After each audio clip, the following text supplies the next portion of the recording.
las delicias que son parte de estas fiestas definitivamente, con las luces, árboles de Navidad, todos estos días festivos que traen mucha ilusión, festejo, compartir, pero también es un reto y un trago amargo para muchas personas. Así que vamos a ver la mejor manera para acompañarlas. Y hoy está con nosotros la doctora Erika Salazar, precisamente para ayudarnos en esta tarea y poder lograrlo. Doctora, muy buenos días, bienvenida. Buenos días, muchas gracias. ¿Qué pasa, verdad? ¿Qué pasa en esta época decembrina que verdaderamente se convierte en un reto y un reto difícil para algunas personas? Bueno, yo creo que de inicio podríamos entender que toda la información sobre en la que estamos inmersos afecta un área que es muy importante y que a veces olvidamos en cuanto a las emociones, y es el cerebro. Es decir, nosotros en diciembre tenemos un montón de estímulos. Algunos son buenos, otros no son tan buenos. Cierto. Pero creo que es valioso entender que hay una estructura general en nuestro organismo, que es el sistema nervioso, que interactúa con otras áreas y determina cómo nos sentimos. Entonces, ¿por qué es importante entender esto? Porque lo que nosotros metemos en nuestro cuerpo, comida, licor, medicamentos, va a afectar esa estructura y eso determina cómo nosotros percibimos el ambiente en el que estamos. Entonces, diciembre es una fecha muy valiosa, pero también tiene muchos estresores y no todas las personas tenemos los mismos mecanismos de respuesta al estrés.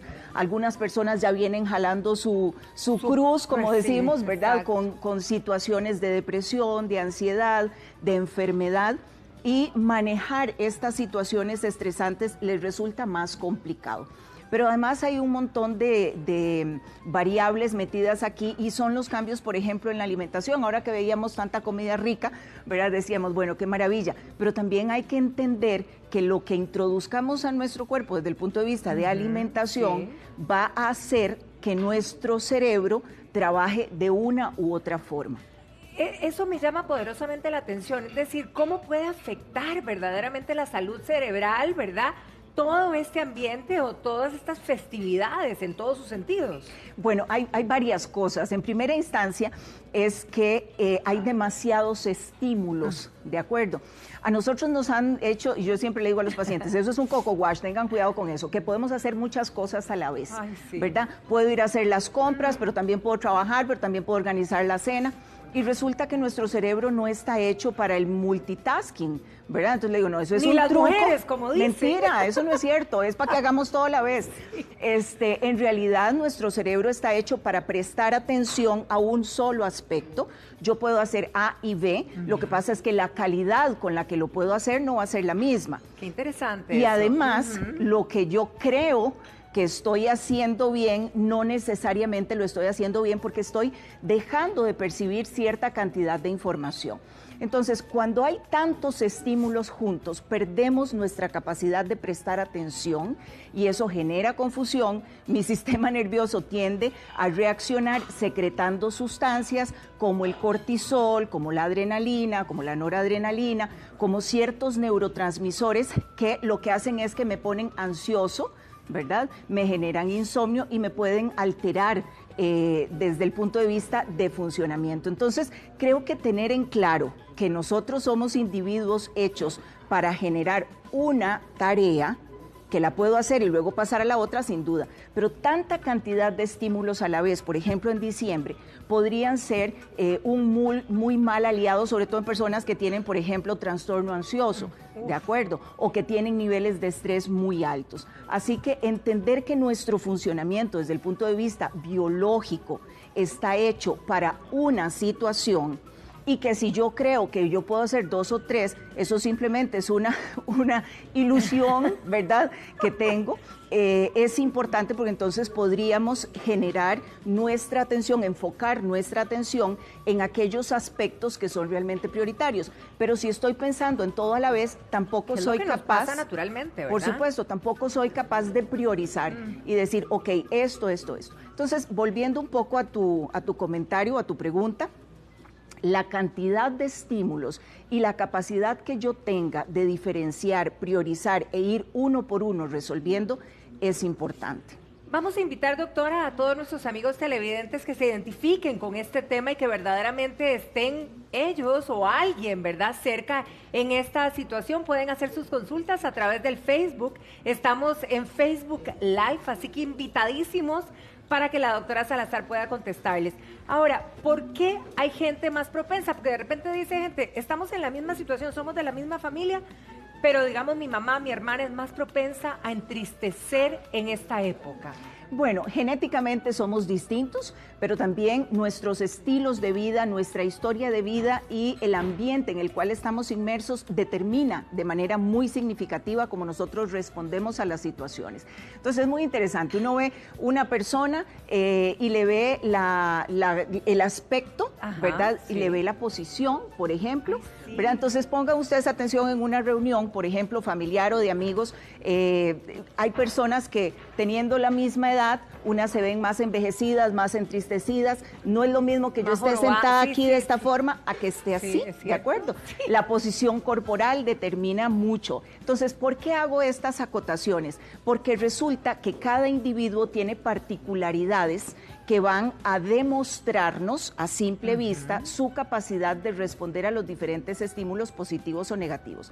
¿Eso de qué depende? Primero, como les digo, de mi genética, sin duda, pero también de mi forma de pensar, del ambiente en el que yo esté inmerso, de los estímulos que yo recibo, ¿verdad? Si yo estoy en un ambiente, por ejemplo, laboral, que es sumamente demandante, que es sumamente tóxico, obviamente mi capacidad para responder a eso va a empezar a mermarse, y yo puedo tener menor capacidad para responder al estrés que una persona que es mi misma genética, por así decirlo, mi hermana, mi hermano, pero están en un ambiente que es positivo. Entonces, las capacidades de los individuos son distintas en razón de su biología, pero también en razón de lo que hacen, de dónde están y de cómo piensan también, ¿de acuerdo? Porque eso es súper importante, ¿verdad? Hay personas que yo digo, hay gente que definitivamente le gusta estar mal o quieren estar mal, porque a pesar de la información, a pesar de los estímulos, a pesar de todo, no, vieras que yo estoy muy jodida, o vieras que yo estoy muy jodido. No, entonces, la forma en que nosotros pensamos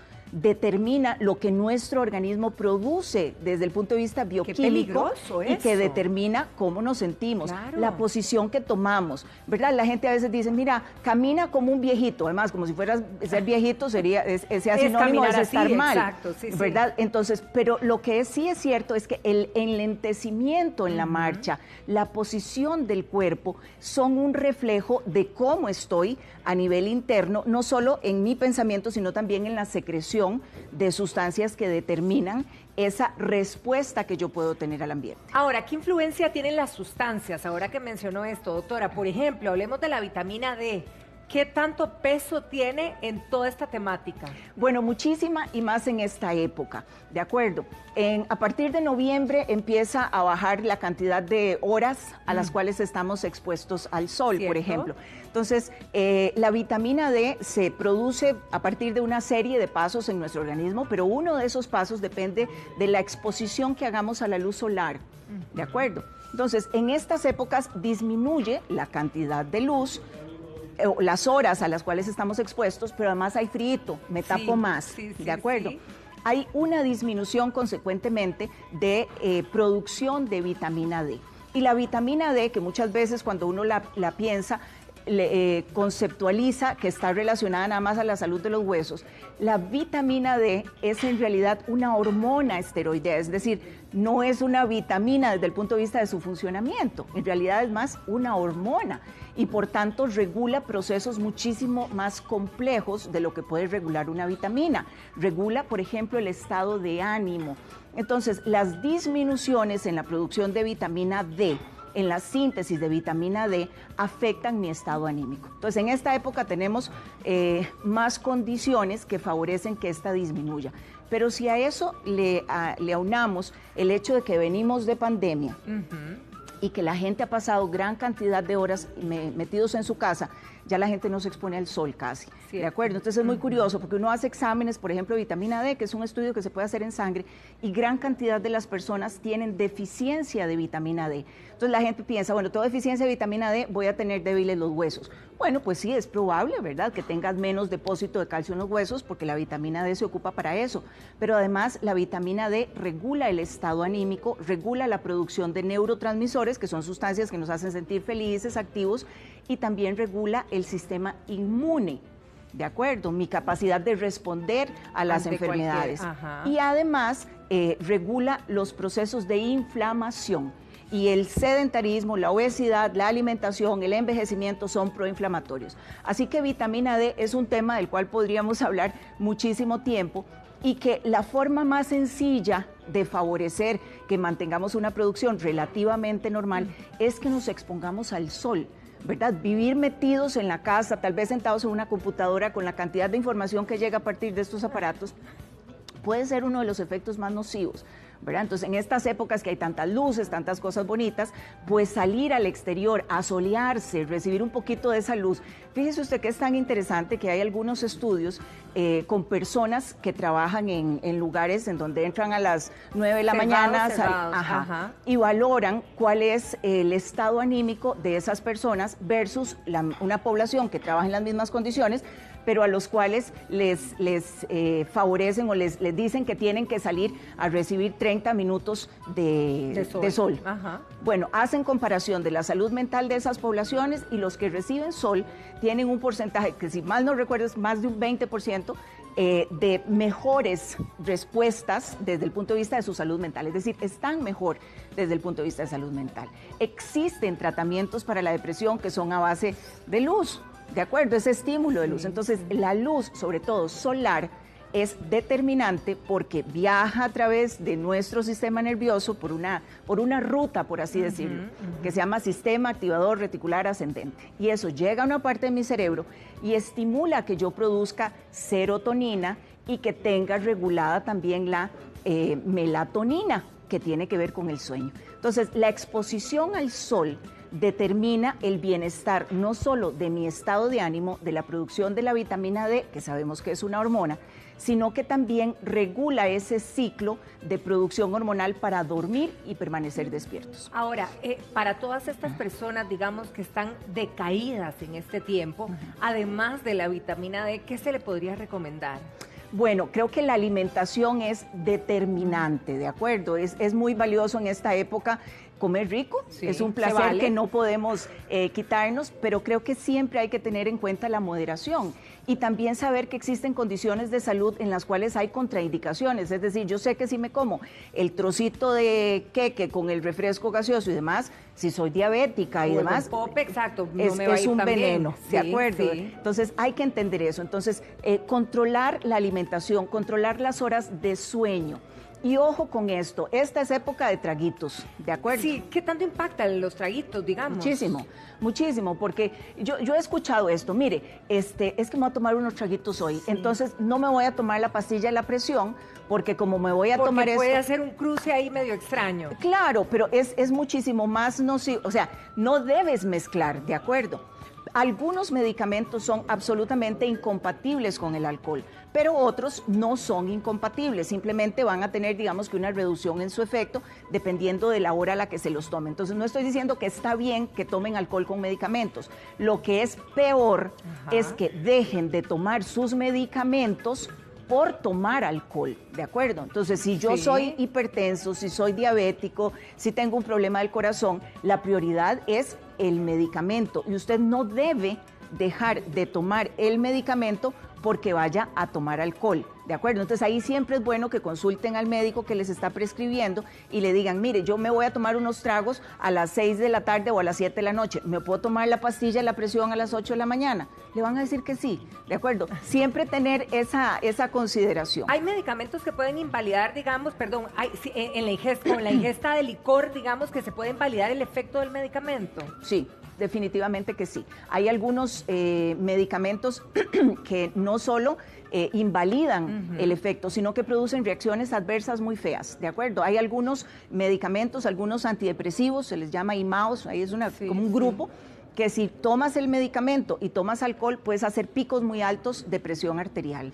¿De acuerdo? Ajá. Hay otros medicamentos, sobre todo los ansiolíticos, antidepresivos, que si tomas ese fármaco y tomas alcohol, el alcohol aumenta el efecto sedante de ese medicamento. Entonces, te tomaste el fármaco que usas para la ansiedad o para dormir y después vas y te tomas los tragos de licor y tienes que manejar. Híjole. Eso es realmente peligroso. Primero, porque ese efecto, es decir, la combinación del medicamento con el alcohol, va a hacer que áreas de mi cerebro, que son las que controlan mi capacidad de estar alerta, mi control motor, se desconecten, por así decirlo. Entonces puedo estar en un estado de sedación y de incapacidad de reflejos. De todo. Claro. Ahora, en el caso de los diabéticos con respecto al licor, por ejemplo.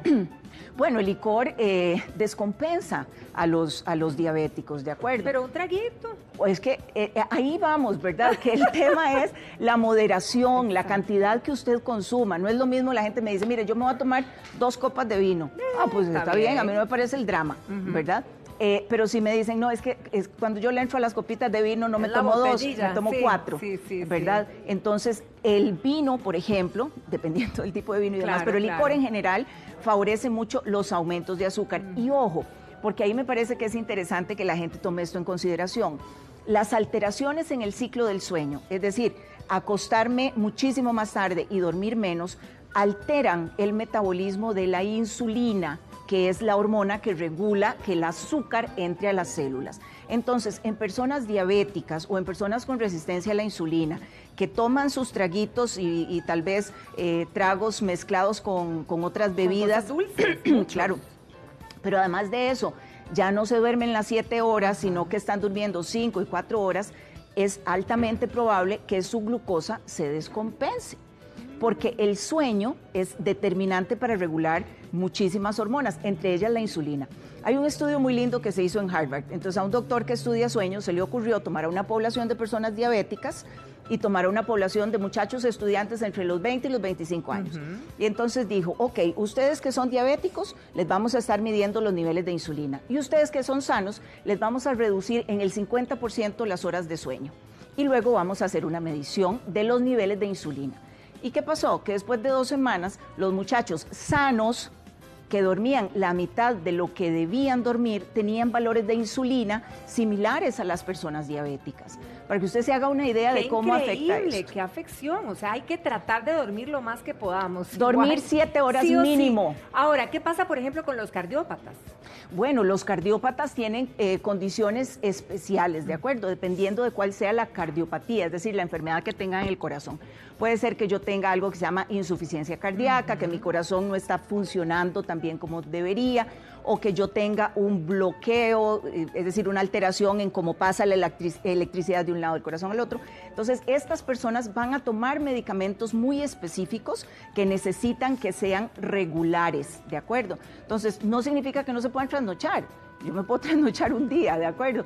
Pero no debo dejar de utilizar los fármacos que utilizo y debería tratar de regular un poco el tiempo de sueño que perdí. El cerebro necesita limpiarse y lo hace a través del sueño, igual que secretar un montón de sustancias que son desintoxicantes, por así decirlo, de mi organismo a través de las horas que duermo. Ahora que vienen estas épocas es interesante también entender que meterle un poquito de estrés al cuerpo puede ser bueno. ¿A qué me refiero? ¿Qué sentido? Ajá. Ok, hay varios estresores que son buenos, se les llama hormetinas. Se han hecho estudios para verificar que ciertos tipos de estrés en el cuerpo generan una respuesta positiva. Por ejemplo, el ayuno. ¿De acuerdo? ¿Cómo se habla de bien del ayuno? El ayuno se habla maravillosamente. Yo aquí me estoy enfocando en el aspecto relacionado a la salud celular, no a pérdida de peso. Correcto. Pero si yo me comí todo lo que debía y lo que no también, el 24 o el 25, meter un poquito de ayuno. El ayuno, que hay varias horas, ¿de acuerdo? Hay cantidades de horas que yo puedo ayunar. La que se ha estudiado más es el ayuno de 16 horas, desde el punto de vista, digamos, de salud celular. Y someter ese estrés al cuerpo, darle ese poquito de estrés al cuerpo, que sienta hambrita y que no se le dé, favorece para que limpie de sustancias que ya las células no le sirven. Entonces, las células favorecen las células se favorecen con el ayuno porque pueden eliminar sustancias que no sirven, que son tóxicas, que son proinflamatorias y que permiten que el cuerpo se autorregenere, por así decirlo, que siempre lo hace, pero va a estar enlentecido dependiendo de las condiciones con el ayuno. Ahora, en ese ayuno, digamos que lo podríamos recomendar después del 24, después de alguna cena así fuerte, pero digamos, para que funcione puede ser un día X o realmente para que el ayuno funcione, sus resultados, pues, tenga que ser todos los días, que eso es lo que se cuestiona mucha gente. Sí, bueno, primero, tomen en cuenta que no todas las personas deben hacer ayuno, ¿de acuerdo? Si usted es una persona diabética, insulino dependiente o tiene ciertas condiciones, siempre mejor consulte. Para las personas promedio que no tienen una condición de salud de esta, pues vas a tener más pros que contra, pero el ayuno no es para todos, hay condiciones especiales. Ahora, siempre que usted le dé ese estrés al cuerpo, va a tener un beneficio. La diferencia es que se puede beneficiar con más frecuencia o con menos frecuencia. El ayuno se recomienda en términos de longevidad o de aumentar, evitar el envejecimiento celular, al menos una vez a la semana, si estamos hablando de un ayuno de 16 horas. Hay gente que me dice, es que yo hago ayuno intermitente. Le digo, ¿y cómo lo hace? Todos los días. Pues entonces eso no es intermitente, ¿verdad? Eso no es intermitente, eso es ayuno continuo. Constante, exacto. Exacto, entonces el ayuno se ha visto que es muy favorecedor cuando se realiza al menos una vez a la semana, pero ahí volvemos al concepto de la hormetina o del estresor. Yo vengo comiendo mis 3 horas de comidas o mis 5 horas, la cantidad que yo haga, y un día decido, porque además lo siento, si uno escuchara el cuerpo, las cosas serían más fáciles, ¿verdad? A veces uno dice, mira, qué raro, es que yo no tengo ganas de desayunar. Pero igual desayuna. Pero no, venga, desayuna. El desayuno es muy importante, ¿verdad? Porque es parte de lo que nos han educado. Bueno, por dicha la ciencia avanza y tenemos información. Entonces, escuchar el cuerpito cuando le dice a uno que mejor se brinque eso, vale la pena. Una vez a la semana, para empezar, es válido. Hay personas que dicen, yo no puedo hacer 16 horas de ayuno. Bueno, empiece por 12, luego sube a 14. ¿Por qué es valioso el ayuno? Entre otras cosas, porque permite que los niveles de insulina, esta es una hormona bien importante en un montón de procesos, se mantenga en un basal, no haga picos, ¿de acuerdo? Y eso favorece que las células hagan una serie de procesos de recambio y de limpieza. Entonces, una vez a la semana es un buen inicio, luego ustedes pueden hacerlo 2 veces a la semana. Hay muchísima información ahora en relación con el ayuno, que quede claro que no estoy hablando de un ayuno intermitente para perder peso, ¿verdad? Es ayuno para el tema de salud, de longevidad y de bienestar. Ahora, volvamos a esa realidad de que hay mucha gente decaída, ¿verdad? Y que hay que trabajar en eso, pero los que estamos alrededor, ¿cuál podría ser el consejo de cómo acompañarlos, cómo apoyarlos? Bueno, el acompañamiento, como usted bien lo menciona, es importantísimo, ¿verdad? El buscar el acercamiento con las personas, el hacerlos parte de, y el respetarles también sus necesidades y su espacio, ¿verdad? En estas épocas es muy dado que algunos individuos tiendan a aislarse, no quieren socializar por diferentes razones, pero quizá no quieran socializar con un grupo, quizás sí quieran socializar con alguien que es cercano. Entonces, ese bienestar mental también depende de la interacción social. El aislamiento es una de las peores cosas para los cerebros. Vean que ahora con la pandemia, por ejemplo, en adultos mayores se vio un marcado acelere en el deterioro cognitivo de las personas entre más aislamiento tenían. Cuando conversamos, secretamos oxitocina, que es una hormona lindísima, ¿de acuerdo? Lindísima digo porque genera efectos muy valiosos, es vasodilatadora, ayuda a bajar la ansiedad, controla el estrés, y eso se hace cuando hablamos así, no necesariamente ahí, ¿verdad? Ver el TikTok del chiquito que se está riendo y ve muy bonito, muy divertido, pero eso no genera lo mismo en mi cerebro que verle la cara a una persona, que sonreír, que ver la reacción. Leemos las caras, leemos la forma del cuerpo, me refiero a la posición del cuerpo en realidad, y eso nos permite producir sustancias que son positivas o si son negativas. Entonces, esas personas que quizá tienden a estar más aisladas en este momento, recibir al menos la opción del acompañamiento con alguien que les vaya a transmitir cosas positivas, no para ir a hablar de las tristezas y de las desgracias, porque esa no es la idea, podría ser una muy buena ayuda,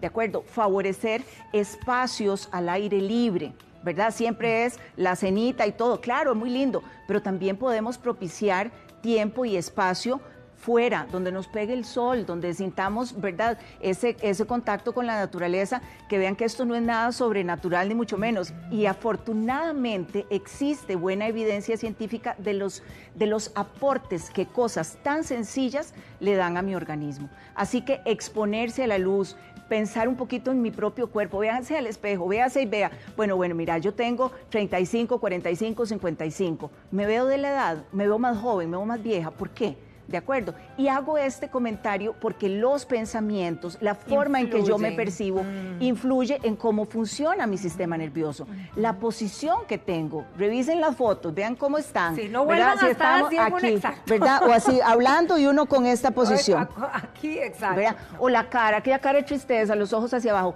La expresión, hay estudios maravillosos, lindísimos, en donde se ha verificado que la posición, solo estar así, ni siquiera me estoy riendo de verdad, pero el cerebro no lo sabe y le está llegando, podemos engañarlo, ¿de acuerdo? Entonces hay ejercicios incluso que son muy interesantes en donde le dicen, uno ponga así un lápiz y va a decir, mantener esa posición hace que mi cerebro reciba la información de que la estructura anatómica está en posición de sonrisa. Entonces secreta sustancias relacionadas con ese estado de ánimo. Así que la posición, la actitud, la corporalidad son importantes de prestarle atención para poder también tener control del estado de ánimo. A proyectar, y vamos a ver qué proyecta, porque Ligia nos está escribiendo y nos dice que a ella le dijeron que el whisky no afecta en lo absoluto al diabético. Todo licor afecta al diabético, ¿de acuerdo? Quizá es cierto que algunos licores lo afectan menos, ¿de acuerdo? Pero todo alcohol, todo licor afecta el metabolismo de la glucosa. En efecto, unos menos y otros más. Entonces, lo que le dijeron a Ligia es parcialmente cierto, porque quizá lo afecta menos. Pero una cosa es que yo me tome 1 o 2 whiskitos a que me tome 6. ¿Cómo no? ¿De acuerdo? Entonces, Ligia, no está mal que se tome su whiskito, pero siempre es importante la moderación. Vea la pregunta de Alex y me llama poderosamente la atención, porque la verdad es que me pregunto lo mismo. ¿El sueño ininterrumpido de 7 horas es el que realmente regenera? O porque habemos mucha gente que nos levantamos al baño varias veces. ¿El efecto es igual o no? Bueno, en realidad lo ideal es que sea un sueño ininterrumpido, pero lo que se considera, digamos, que en el lapso de la cantidad de horas del día hayan 7 horas de descanso. Entonces las siestas se meten dentro de eso. Entonces yo me levanto y orino y entonces ya dormí 6 horas, eso se me cuenta. Bueno, sí, es cierto que lo ideal son 7 horas, pero tratando de darle la respuesta más concisa a esta persona, lo ideal es que usted complete 7 horas a lo largo del día de un descanso adecuado. Si yo duermo 5 horas nada más en la noche, pero puedo hacerme 2 siestitas en el día, estoy cumpliendo con eso. Entonces, las siestas son válidas. Hay gente que dice, es que yo me tengo que acostar definitivamente a las 11 de la noche y no me puedo levantar más temprano de las 5, de las 4 de la mañana, dependiendo. Pero me echo una siestita por ahí. Se vale. Ok, eso se vale, ¿verdad? Muy pocas personas duermen seguido 7, 8 horas, ¿verdad? La mayoría de personas, y con la edad, siempre hay un cambio, ¿verdad? Sobre todo con la necesidad de levantarse a orinar. En los hombres por la próstata, en las mujeres por la menopausia, en donde cambia un poco la estructura del piso pélvico, entonces tenemos que levantarnos a orinar. Pero él puede dormir 6 horas en la noche, tirarse una siestita de media hora y de media hora, es decir, que cumpla las 7 horas, que eso va a generar un efecto beneficioso en el organismo.